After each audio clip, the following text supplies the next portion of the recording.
Welcome to the first video episode of Biotech Talks, an initiative by Department of Biotechnology of Haldia Institute of Technology, where we will present to you about the modern works in the field of biotechnology. Today's topic is clinical approach towards the 21st century pandemic COVID-19. First, we will have a quick glance through the contents. Coming to the introduction. Severe acute respiratory syndrome coronavirus 2 SARS-CoV-2 is the causative agent of COVID-19.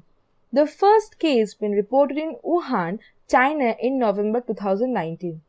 On March 11, COVID-19 has been declared a pandemic by WHO. Tests being performed are antibody test, reverse transcription polymerase chain reaction test, isothermal nucleic acid amplification test, etc. No licensed vaccines has been found till date. Many biotech firms are undergoing researches from March 2020 to come up with effective vaccines. Now let's see the history of SARS. SARS-CoV-2 isn't the first SARS. Human race has already experienced SARS earlier. In the beginning of 21st century, total patients affected with severe acute respiratory syndrome coronavirus 1 SARS-CoV-1 is 8096 with 774 deaths with fatality rate of 9.60% and Middle-East Respiratory Syndrome MARS is 2519 with 866 deaths with a fatality rate of 34.4%. SARS and MARS virus was introduced to the human species by palm civet and dromedary camel, respectively. Assuming nCoV-19 to be a zoonotic virus, but its origin is still under research. Now coming to the outbreak of COVID-19. The spreading of coronavirus has immensely affected the whole world. Above is the world map showing the amount of affected in every 1 lakh. Then we can see the statistics which shows an exponential growth of COVID-19 towards a devastating result. As of 1808-2020, almost 20 million population of whole world is affected with 7,73,000 deaths. Now coming to the structure of COVID-19.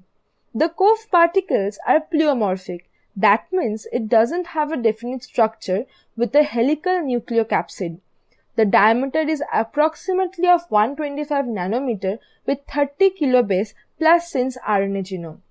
Due to the spike present on the surface plays an important role and is variable in maximum portion.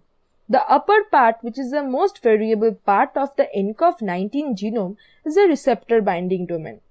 Lower part is fusion machinery and more conservative and helps in membrane fusion and nuclear capsid payload in host cell.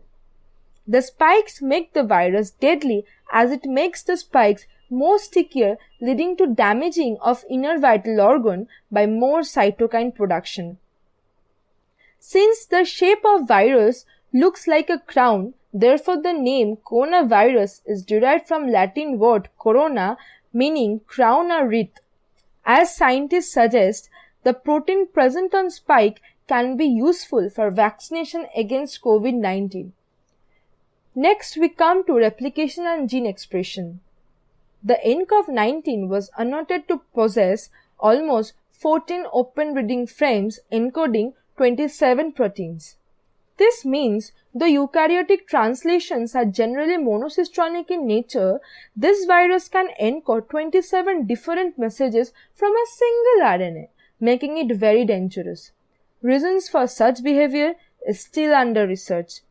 5' to PP1AB are non-structural proteins and rest are structural accessory proteins.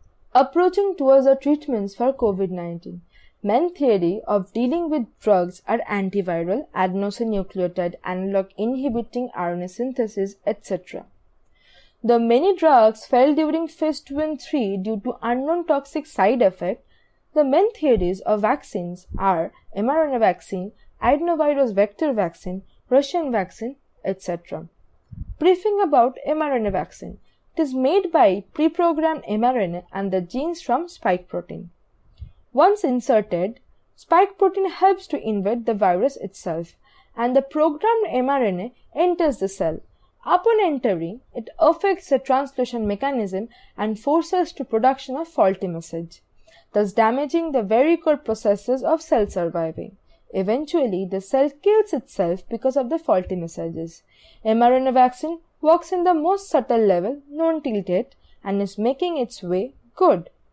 Then, adenovirus vector vaccine. This vaccine is currently being made by Oxford University. In this case, adenovirus CHAdOX1, originally a virus that infects chimpanzees, are used as vector to enter the spike protein. Upon entering, it is encountered by the immune system.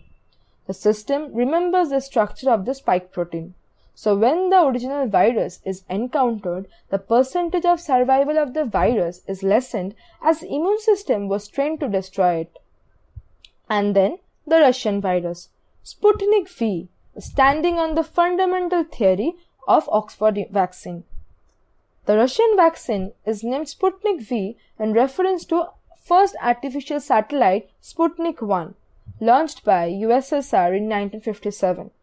The vaccine is prepared by Gamaleya Research Institute of Epidemiology and Microbiology. It uses adenovirus as vector, but shots contain modified genes from spike protein. This should be taken in 2 shots 21 days apart.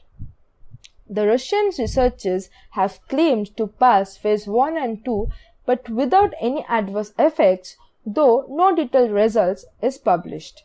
Lastly, discussing about treatments for COVID-19 in India, initially the breakthrough in drug manufacturing for nCoV-19 is catalyzed by invention of hydroxychloroquine, though it failed in phase 2 causing unknown heart toxicity.